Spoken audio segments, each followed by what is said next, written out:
A Dance in Fire Chapter 3 by Woggin Jarth.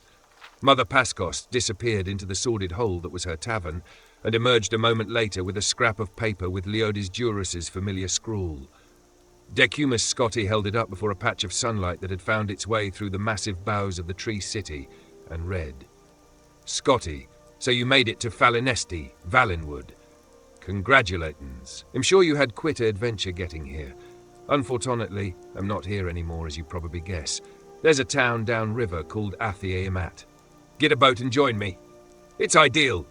I hope you brought a lot of contracts, because these people need a lot of building done. They were close to the war, you see, but not so close they don't have any money left to pay. Haha, meet me down here as soon as you can." Durus, so Scotti pondered. Durus had left Falinesti and gone to some place called Athie. Given his poor penmanship and ghastly spelling, it could equally well be Athie, Uthri, Imthri, Eartha, or Krakamaka. The sensible thing to do, Scotti knew, was to call this adventure over and try to find some way to get back home to the Imperial City. He was no mercenary devoted to a life of thrills. He was, or at least had been, a senior clerk at a successful private building commission. Over the last few weeks, he had been robbed by the Cathay Rat, taken on a death march through the jungle by a gang of giggling Bosmeri, half-starved to death, drugged with fermented pig's milk, nearly slain by some kind of giant tick, and attacked by archers. He was filthy, exhausted, and had, he counted, 10 gold pieces to his name. Now the man whose proposal brought him to the depths of misery was not even there. It was both judicious and seemly to abandon the enterprise entirely. And yet, a small but distinct voice in his head told him, "You have been chosen. You have no other choice but to see this through." Scotti turned to the stout old woman, Mother Pascost, who had been watching him curiously. "I was wondering if you knew of a village that was at the edge of the recent conflict with Elsweyr. It's called something like Athie." "You must mean Ethay," she grinned. "My middle lad, Viglil, he manages a dairy down there. Beautiful country, right on the river. Is that where your friend went?" "Yes," said Scotti. "Do you know the fastest way to get there?" After a short conversation, an even shorter ride to Falinesti's routes by way of the platforms, and a jog to the riverbank, Scotti was negotiating transport with a huge fair-haired Bosmer with a face like a pickled carp. He called himself Captain Balfix, but even Scotti with his sheltered life could recognize him for what he was. A retired pirate for hire, a smuggler for certain, and probably much worse. His ship, which had clearly been stolen in the distant past, was a bent old Imperial sloop. 50 gold and we'll be in Athie in 2 days' time," boomed Captain Balfix expansively. "I have 9 gold pieces," replied Scotti, and feeling the need for explanation added, "I had 10, but I gave one to the platform ferryman to get me down here." 9 is just as fine," said the captain agreeably. "Truth be told, I was going to Athie whether you paid me or not. Make yourself comfortable on the boat. We'll be leaving in just a few minutes." Decumus Scotti boarded the vessel, which sat low in the water of the river, stacked high with crates and sacks that spilled out of the hold and galley and onto the deck. Each was marked with stamps advertising the most innocuous substances: copper scraps, lard, ink, high rock meal, marked for cattle, tar, fish jelly. Scotti's imagination reeled, picturing what sorts of illicit imports were truly aboard. It took more than those few minutes for Captain Balfix to haul in the rest of his cargo, but in an hour the anchor was up, and they were sailing downriver towards Athie. The green-grey water barely rippled, only touched by the fingers of the breeze. Lush plant life crowded the banks, obscuring from sight all the animals that sang and roared at one another. Lulled by the serene surroundings, Scotti drifted to sleep. At night, he awoke and gratefully accepted some clean clothes and food from Captain Balfix. "Why are you going to Athie, if I may ask?" queried the Bosmer. "I'm meeting a former colleague there.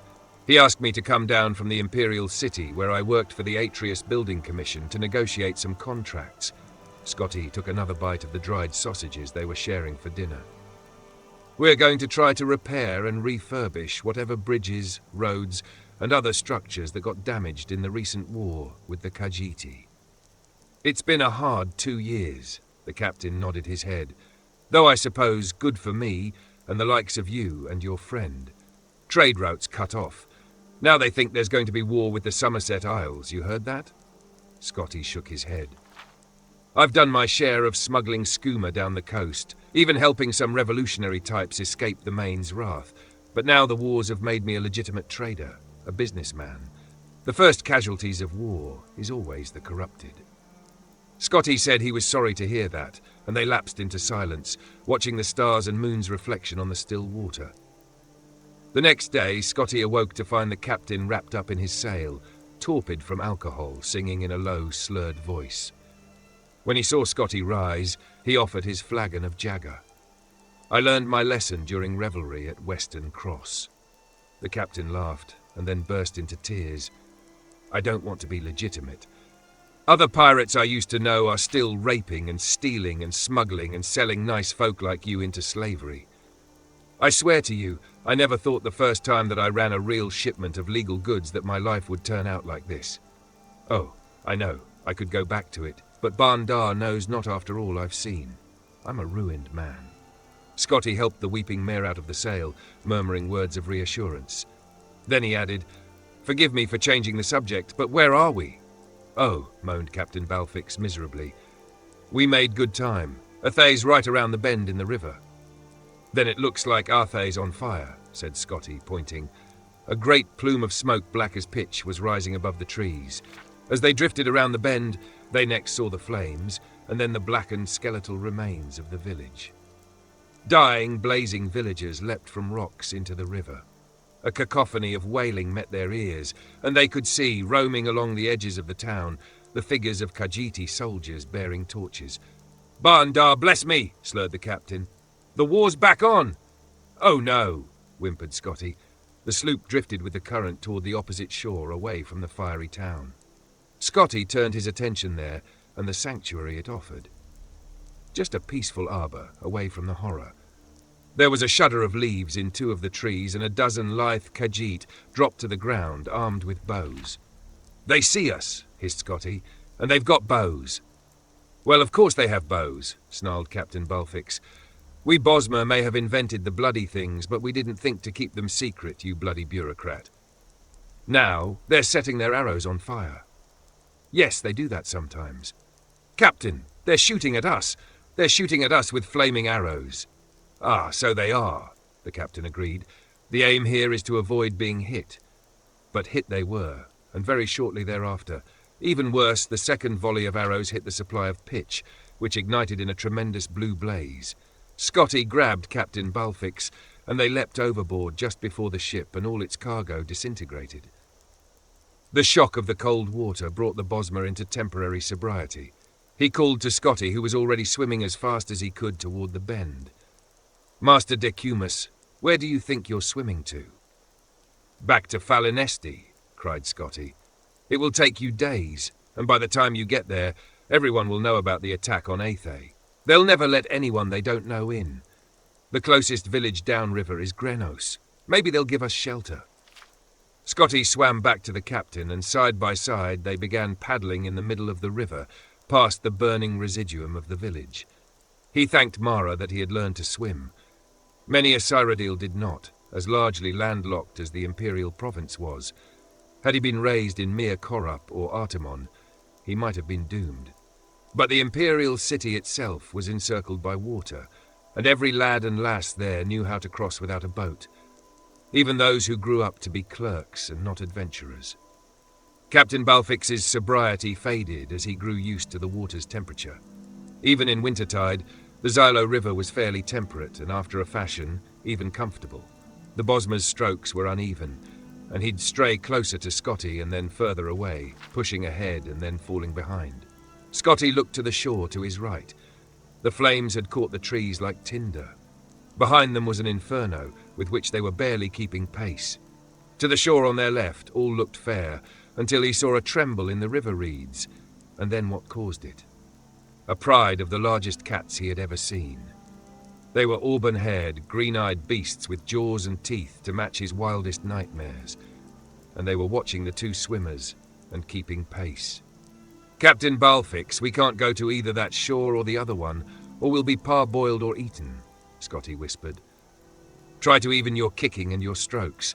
Breath like you would normally. If you're feeling tired, tell me and we'll float on our backs for a while. Anyone who has had the experience of giving rational advice to a drunkard would understand the hopelessness. Scotti kept pace with the captain, slowing himself, quickening, drifting left and right, while the Bosmer moaned old ditties from his pirate days.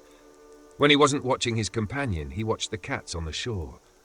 After a stretch, he turned to his right. Another village had caught fire. Undoubtedly, it was Grenos. Scotti stared at the blazing fury, awed by the sight of the destruction, and did not hear that the captain had ceased to sing. When he turned back, Captain Balfix was gone. Scotti dove into the murky depths of the river over and over again. There was nothing to be done. When he surfaced after his final search, he saw that the giant cats had moved on, perhaps assuming that he too had drowned. He continued his lonely swim downriver. A tributary, he noted, had formed a final barrier, keeping the flames from spreading further. But there were no more towns. After several hours, he began to ponder the wisdom of going ashore. Which shore was the question? He was spared the decision. Ahead of him was a rocky island with a bonfire. He did not know if he were intruding on a party of Bosmeri or Khajiiti, only that he could swim no more. With straining, aching muscles, he pulled himself onto the rocks. They were Bosmer refugees, he gathered, even before they told him. Roasting over the fire was the remains of one of the giant cats that had been stalking him through the jungle on the opposite shore. "Senshi tiger," said one of the young warriors ravenously. "It's no animal. It's as smart as any Cathay rat or Ohms or any other bleeding Khajiit. Pity this one drowned. I would have gladly killed it. You'll like the meat, though. Sweet from all the sugar these asses eat." Scotti did not know if he was capable of eating a creature as intelligent as a man or Mer, but he surprised himself as he had done several times over the last days. It was rich, succulent and sweet, like sugared pork, but no seasonings had been added. He surveyed the crowd as he ate. A sad lot, some still weeping for lost family members. They were the survivors of both the villages of Grenos and Athay, and war was on every person's lips. Why had the Khajiiti attacked again? Why, specifically directed at Scotti as a Cyrodiil, why was the Emperor not enforcing peace in his provinces? "I was to meet another Cyrodiil," he said to a Bosmer maiden who he understood to be from Athay. His name was Leodis Jurus. "I don't suppose you know what might have happened to him." "I don't know your friend, but there were many Cyrodiils in Athay when the fire came," said the girl. "Some of them, I think, left quickly. They were going to Vindisi inland in the jungle. I am going there tomorrow, so are many of us. If you wish, you may come as well." Decumus Scotti nodded solemnly. He made himself as comfortable as he could in the stony ground of the river island, and somehow, after much effort, he fell asleep, but he did not sleep well.